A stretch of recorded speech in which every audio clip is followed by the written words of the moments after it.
السلام علیکم guys, welcome back to our channel Fikr audio room. امید کرتی ہوں کہ آپ سب خیریت سے ہوں گے۔ آج کے ایپیسوڈ میں آپ سب کو خوش آمدید۔ شروع کرنے سے پہلے اگر ابھی تک آپ لوگوں نے ہمارے چینل کو سبسکرائب نہیں کیا ہے تو کر لیں، ویڈیو کو لائک لازمن کیا کریں، اور اگر کوئی غلطی ہو جائے پڑھنے میں یا پروناؤنسیشن میں تو آپ ہمیں بتا سکتے ہیں، گائیڈ بھی کر سکتے ہیں، تو کمنٹ باکس میں اپنی رائے کا اظہار لازمن دیا کریں۔ شروع کرتے ہیں، بسم اللہ الرحمن الرحیم۔ سارے گھر میں دبا دبا سا شادی کا شور اٹھ چکا تھا۔ گو کہ ابھی صرف نکاح تھا، مگر مہتاب طیب بھرپور تیاریاں کر رہی تھیں۔ شاید اس کی ایک وجہ یہ بھی تھی کہ فواد جلد ہی واپس گھر آ رہا تھا۔ اس خبر سے محمل پہ تو کوئی اثر نہ ہوا تھا، البتہ تائی اماں اپنی اندرونی خوشی چھپائے سب کچھ محمل پہ ڈال گئی تھیں۔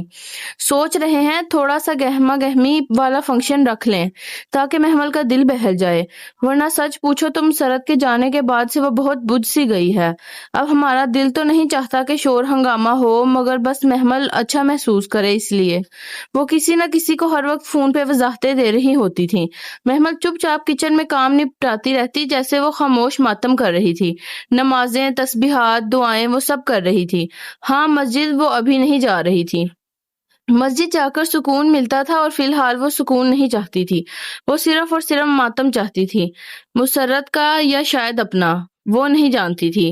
فون کی گھنٹی بجی تو وہ جو رومال سے میز صاف کر رہی تھی آہستہ سے رومال چھوڑ کر اٹھی۔ سٹینڈ پہ رکھا فون مسلسل بجے جا رہا تھا۔ وہ چھوٹے چھوٹے قدم اٹھاتی قریب آئی اور ریسیور اٹھایا۔ السلام علیکم۔ وعلیکم السلام محمل۔ نسوانی آواز ریسیور میں گونجی۔ وہ لمحے بھر میں ہی پہچان گئی۔ فرشتے، کیسی ہیں آپ؟ میں ٹھیک ہوں، ہمایوں نے مجھے بتایا ہے کہ تم… فرشتے قدرے پریشانی سے کہہ رہی تھی کہ اس نے تیزی سے بات کاٹی۔ ہمایوں ہر بات آپ کو کیوں جا کر بتاتے ہیں؟ ان سے کہیں ایسا مت کیا کریں۔ مگر محمل، تم اس طرح کیسے؟ آپ لوگ مجھے احمق کیوں سمجھتے ہیں؟ کیوں میرے لیے پریشان ہو رہے ہیں؟ میری ماں میرے لیے کچھ غلط نہیں سوچ سکتی۔ پلیز مجھے میری زندگی کے فیصلے خود کرنے دیں۔ محمل، اب میں تمہیں کیا کہوں؟ اچھا ٹھیک ہے، جو کرنا سوچ سمجھ کے کرنا، اوکے؟ چلو اب ہمایوں سے بات کرو۔ ارے نہیں، وہ روکتی رہ گئی، مگر فرشتے نے فون اسے پکڑا دیا تھا۔ اگر تم نے فیصلہ کر ہی لیا ہے تو تمہارے وہ فیری ٹیلز اور سرال والے اجازت دیں تو کیا میں اور فرشتے تمہاری شادی کے فنکشن میں آ سکتے ہیں؟ ہمایوں، پیچھے سے فرشتے کی تنبیہی آواز ابھری۔ کیوں محمل، میں تم سے کچھ پوچھ رہا ہوں۔ وہ طنزیہ بولا تھا۔ ہاں شیور، کیوں نہیں، جمعہ کو رات 8 بجے فنکشن ہے، ضرور آئیے گا، اللہ حافظ۔ اس نے کھٹ سے فون بند کر دیا۔ غصہ اتنا ابل رہا تھا کہ فرشتے سے بھی بات کرنے کو جی نہیں چاہ رہا تھا۔ فون کی گھنٹی پھر سے بجنے لگی، مگر وہ سر جھٹک کر میز کی طرف بڑھ گئی جہاں جھاڑ پونچھ کا رومال اس کا انتظار کر رہا تھا۔ بیوٹیشن نے کامدار دوپٹہ اس کے سر پہ رکھا اور پھر اسے ایک ہاتھ سے پکڑے وہ جھک کر ڈریسنگ ٹیبل سے پنے اٹھانے لگی۔ محمل بت پنی سٹول پہ بیٹھی سامنے آئینے میں خود کو دیکھ رہی تھی۔ بیوٹیشن اس کے پیچھے کھڑی اس کا دوپٹہ سیٹ کر رہی تھی۔ وہ کامدار شلوار قمیض گہرے سرخ رنگ کی تھی جس پہ سلور سلما ستارے کا کام تھا، ساتھ میں نازک سا وائٹ گولڈ اور روبی کا نیکلس تھا اور ایک خوبصورت قیمتی سا ٹیکا جس میں بڑا سا سرخ روبی جڑا تھا اس کے ماتھے پہ سجا تھا۔ جانے تائی نے کب یہ سب بنوایا تھا، وہ بھی چپ چاپ ہر چیز پہنتی گئی۔ گھر میں ہونے والے ہنگاموں سے کہیں نہیں لگتا تھا کہ مسرت کو مرے ابھی 20 دن بھی نہیں ہوئے، مگر وہ شکوہ کس سے کرتی؟ مسرت کی زندگی میں بھی ان کی اتنی اہمیت کہاں تھی کہ مرنے کے بعد کوئی انہیں یاد رکھتا؟ اور سنا تھا آج تو فواد بھی آ گیا تھا، پھر کاہے کا ماتم؟ وہ اپنے کمرے کے بجائے تائی کے کمرے میں تھی تاکہ وہ ٹھیک سے تیار ہو جائے۔ اسے تیار کرنے کے لیے تائی نے 2 ماہر بیوٹیشن لڑکیاں بلوائی تھیں جو کافی دیر سے اس پہ لگی ہوئی تھیں۔ دفتن باہر لاؤنج سے کچھ آوازیں گونجی۔ وہ ذرا سی چونکی، کیا فواد آ گیا تھا؟ یہ آواز تو… سنو، یہ دروازہ تھوڑا سا کھول دو، بے چینی سے اس نے بیوٹیشن سے کہا تو وہ سر ہلاتی آگے بڑھی اور لاؤنج میں کھلنے والا دروازہ آدھا کھول دیا۔ سامنے لاؤنج کا منظر آدھا نظر آ رہا تھا اور اس کا شک درست تھا۔ تم ادھر کیوں آئی ہو؟ تائی مہتاب کی تلملاتی آواز اندر تک سنائی دے رہی تھی۔ فکر مت کریں، میں رنگ میں بھنگ ڈالنے نہیں آئی، محمل کی شادی ہے، میرا فرض بنتا تھا، وہ اطمینان سے کہتی سامنے صوفے پہ بیٹھی تھی۔ ادھ کھلے دروازے سے وہ محمل کو صاف نظر آ رہی تھی، سیاہ بایا کے اوپر سیاہ حجاب کے تنگ حالے کو چہرے کے گرد لپیٹے وہ اب بے نیازی سے ٹانگ پہ ٹانگ رکھے بیٹھی اعتراف کا جائزہ لے رہی تھی۔ محمل نے لمحے بھر کو محسوس کرنا چاہا کہ اسے فرشتے کے آنے سے خوشی ہوئی ہے مگر اسے اپنے محسوسات بہت جامد لگے تھے، برف کی طرح ٹھنڈے۔ اندر باہر خاموشی ہی خاموشی تھی۔ فرشتے آئے یا فواد، اب اسے کوئی فرق نہیں پڑتا تھا۔ مگر ہم تمہارا اس گھر سے کوئی رشتہ تسلیم نہیں کرتے۔ نہ کریں، مجھے پرواہ نہیں۔ وہ اب ہاتھ میں پکڑے موبائل کے بٹن دباتی اس کی طرف متوجہ تھی جیسے سامنے غصے سے پل کھاتی تائی مہتاب کی کوئی اہمیت نہ ہو۔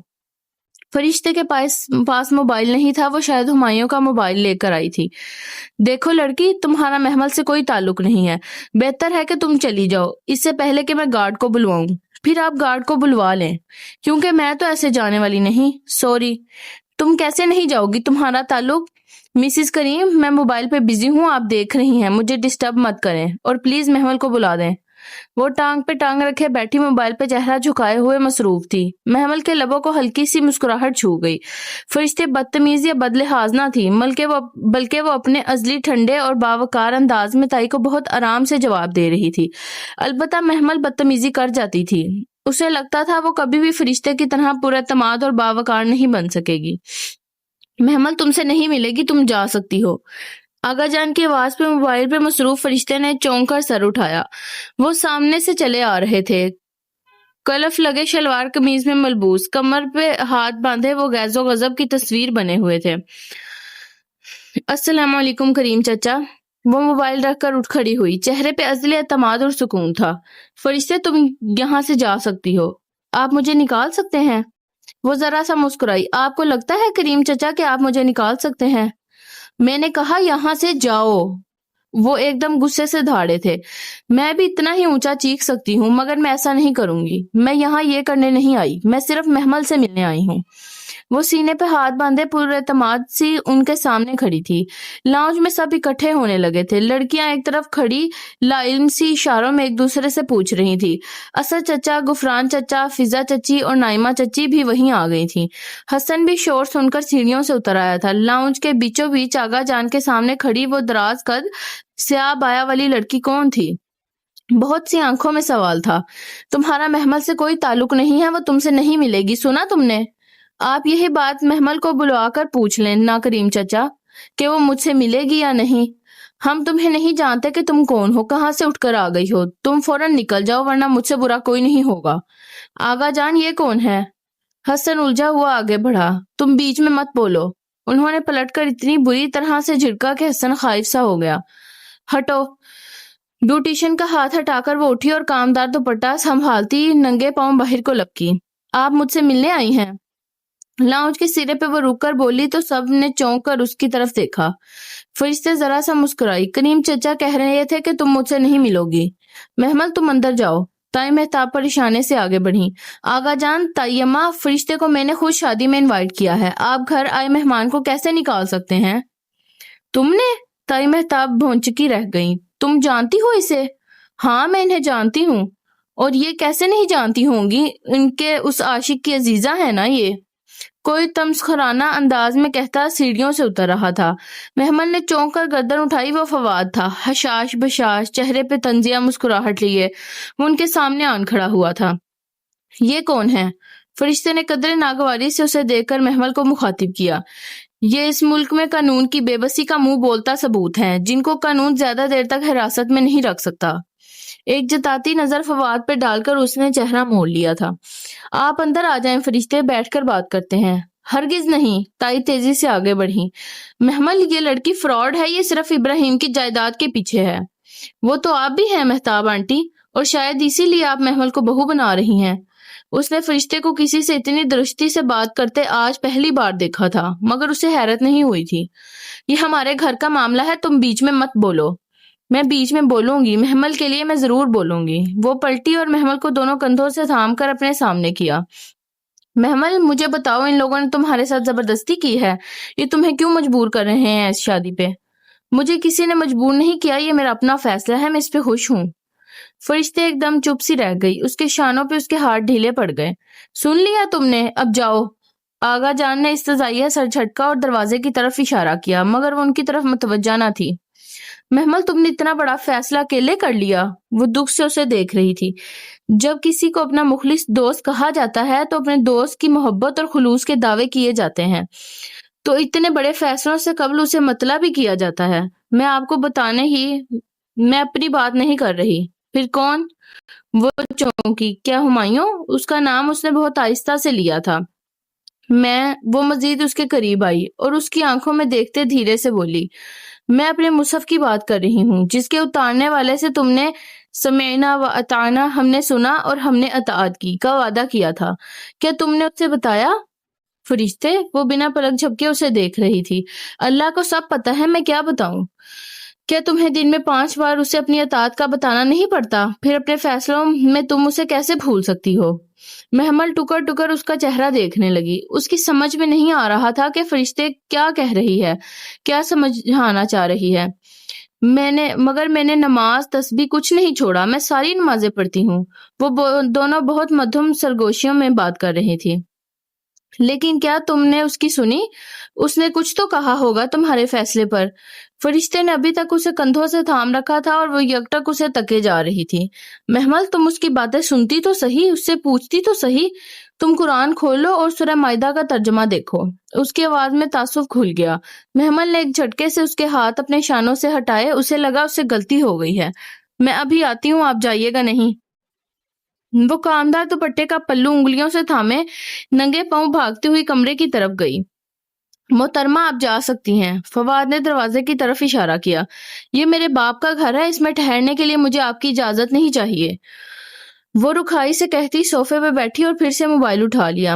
فواد اور آغا جان نے ایک دوسرے کو دیکھا، نگاہوں میں اشارے کا تبادلہ کیا اور پھر آغا جان بھی گہری سانس لیتے ہوئے صوفے پہ بیٹھ گئے۔ تقریب کے شروع ہونے میں 2-2.5 گھنٹے رہتے تھے۔ مہمانوں کی آمد کا سلسلہ ابھی شروع نہیں ہوا تھا۔ محمل دوڑتے قدموں سے اپنے کمرے میں آئی تھی۔ دروازے کی چٹکنی چڑھا کر وہ شیلف کی طرف لپکی۔ سب سے اوپر والے خانے میں اس کا سفید جلد والا مصحف رکھا تھا۔ اس نے دھڑکتے دل کے ساتھ دونوں ہاتھوں سے اوپر رکھا مصحف اٹھایا اور آہستہ سے اسے دونوں ہاتھوں میں تھامے اپنے چہرے کے سامنے لائی۔ اسے سب یاد آ رہا تھا، صرف یہ بھول گیا تھا کیوں۔ وہ اسے مضبوطی سے پکڑے بیڈ پہ آ بیٹھی اور کور کھولا۔ وہ سورہ مائدہ کی 106 آیت تھی۔ جس وقت کلاس میں مسرت کی موت کی خبر کی وجہ سے اسے بلوایا گیا تھا، اس وقت یہی آیت پڑھائی جا رہی تھی۔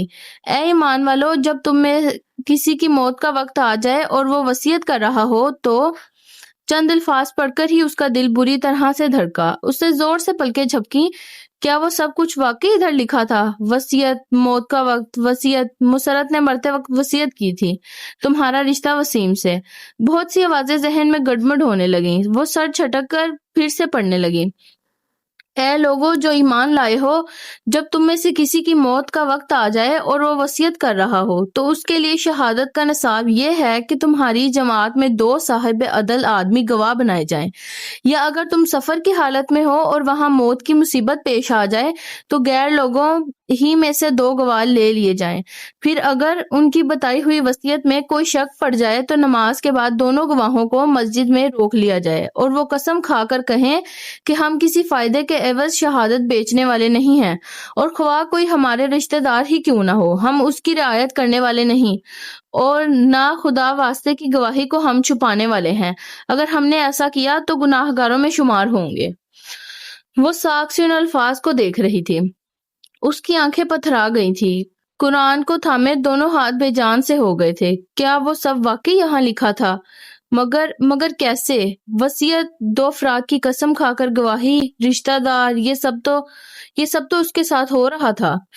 وہ پلک تک نہ جھپک پا رہی تھی۔ اس کا دل جیسے رعب سے بھر گیا تھا، رعب سے اور خوف سے۔ یکایک اسے لگا اس کے ہاتھ کپ کپا رہے ہیں، اسے ٹھنڈے پسینے آ رہے ہیں، اور بہت بھاری کتاب تھی، بہت بھاری، بہت وزنی، وہ جس کا بوجھ پہاڑ بھی نہ اٹھا سکتے ہوں۔ وہ کیسے اٹھا سکتی تھی؟ اسے لگا اس کی ہمت جواب دے جائے گی۔ وہ اب مزید یہ بوجھ نہیں اٹھا پائے گی۔ وہ عام کتاب نہیں تھی، اللہ کی کتاب تھی۔ اسے اللہ نے اس کے لیے خاص اس کے لیے اتارا تھا۔ ہر لفظ ایک پیغام تھا، ہر سطر ایک اشارہ تھی۔ میں نے اتنی زندگی ضائع کر دی، اس نے یہ پیغام کبھی دیکھا ہی نہیں۔ محمل، تم نے اتنی عمر بیکار گزار دی۔ یہ کتاب غلاف میں لپیٹ کر بہت اوپر سجانے کے لیے تو نہ تھی، یہ تو پڑھنے کے لیے تھی۔ آج کے لیے بس اتنا ہی۔ اب ملتے ہیں کل کے ایپیسوڈ میں۔ ہمیشہ خوش رہیں، ہنستے مسکراتے رہیں۔ خدا حافظ۔